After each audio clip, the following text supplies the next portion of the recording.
Kita nyo naman. Yun no? Hi guys, welcome back again to my vlog. And for today's video, pag-usapan natin paano nga ba makapunta sa Japan or paano makapagtrabaho dito sa Japan. At dahil tapos na nga ang pandemic, ito nangangailangan ng Japan na napakaraming worker. Paano ba naman ang daming trabaho na nakalatag ngayon? Pero bilang foreigner, paano nga ba tayo makapasok dito as worker, TITP or SSW? Ang TITP or Technical Intern Program, pwede ka makapagtrabaho sa Japan hanggang 3 or hanggang 5 taon. Ang SSW naman ay meron siyang SSW1 at SSW2. Ang SSW1 ay yun yung makakapagtrabaho ka hanggang 5 taon. Kapag mag-exam ka at nakapasa ka, pwede ka ma-extend hanggang 5 taon. Yun naman ang SSW2. Hindi lang yun dahil pwede ka pa makapag-invite ng family member mo dito sa Japan kapag SSW2 ka na. Yun nga lang yan, dami talaga natin pagdadaanan bago tayo makapagtrabaho dito sa Japan. Nandyan na yung maghahanap ka ng agency, kukumpletuhin mo yung mga requirements, mag-aaral ka ng Japanese, maghihintay ka ng process ng visa hanggang sa makapunta ka dito sa Japan. So ito nga na nga yung process na ginawa ko bago ako makapagtrabaho dito sa Japan. Una nga pala ay TATP ako. Naging trainee ako sa loob ng 3 taon. Mula 2015 hanggang 2018.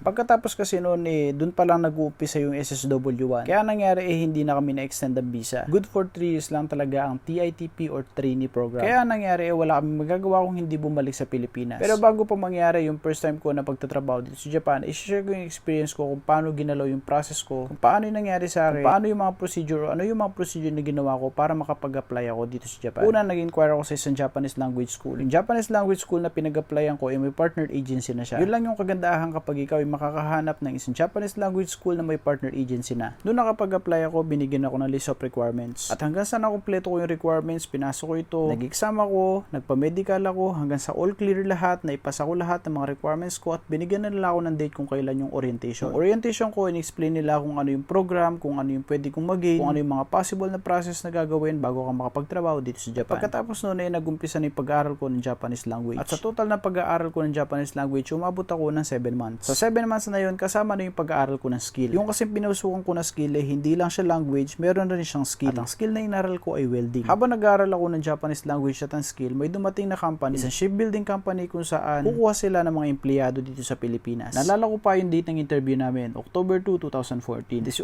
kami sinalang pero 8 lang kaming pinili. Kaya pasalamat talaga ako sa Lord noon kasi yun na yung chance ko na makapagtrabaho dito sa Japan. At noon na-announce na yung mga naselect ang ginawa, nagpasa na kami ng mga bagong requirements, nagpa-medical kami, nagpa-vaccine na rin kami, at patuloy yung pag-aaral namin ng Japanese language habang kami naghihintay ng visa. Sa loob nga ng 3 buwan ayun lumabas na yung visa namin. Ang agency na rin ang nagsikaso para sa aming plane ticket. Nalala ko pa noon umabot pa ng 90,000 yung binayaran ko sa Japanese language at sa skill. Pero ngayon ang pagkakaalam ko ay 0 na talaga. Ibig sabihin wala ka nang babayarin kahit piso. Sa pag-aaral mo man ng language o ng skill wala ka nang babayaran. Kaya sa mga nagbabalak na mag-Japan dyan, humanap kayo ng mga Japanese language school na may partner agency. At kung makahanap ka pa ng mga school kung saan nagtuturo din sila ng mga skill, ay naku, the best yun. At kung bago ka pa lang sa ating channel, naku, follow mo na to kasi dito mag-share ng mga agency na pwede mo pag-applyan at pagpasukan papunta dito sa Japan. Bukod kasi sa napakaraming trabaho na pipilian mo, maraming company ngayon na nangangailangan ng worker dito sa Japan. May part 2 pa na itong video na to kaya panoorin mo lang. Yun lang.